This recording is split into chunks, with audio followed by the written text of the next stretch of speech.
a lot of Republicans and conservatives seeming to be uncomfortable with the Staten Island Grand Jury decision, huh? Well, aren't you? No.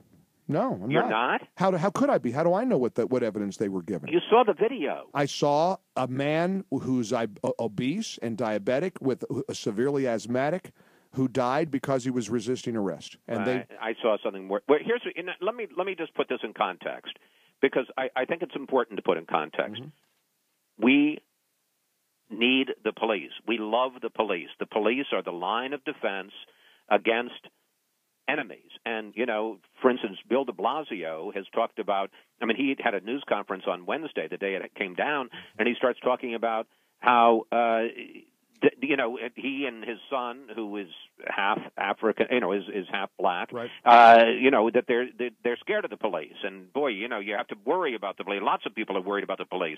I got to say, when I sit there and think of the things I worry about in my life, I don't worry about the police. I worry about the criminals. Right. And the police are there to save. So all of that is to begin. Having said that, like anything else, like airplane pilots, like ministers, like anchors on radio talk shows, there's some bad apples, and or guys who make mistakes and do bad things.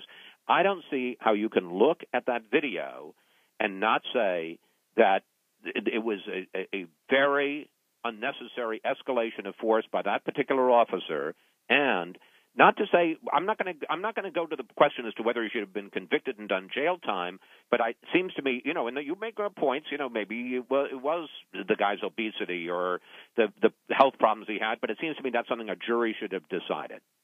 I'm saying is that a charges should have been brought, and the jury should have decided it. Right. Well, and I to be honest with you, I thought that was going to happen. I assumed that Officer Pantaleo was going to be indicted, but many people said that about Ferguson as well. That Ferguson's.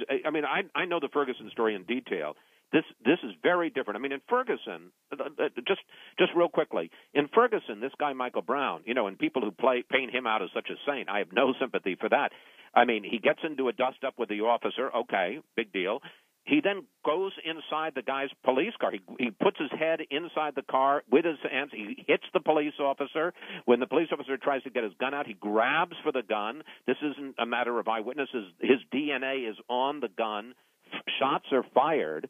That is a life and death situation. You could argue whether the police officer should have gone out and chased him and all of that. But that guy had gone way over the line into a situation where guns had to be drawn.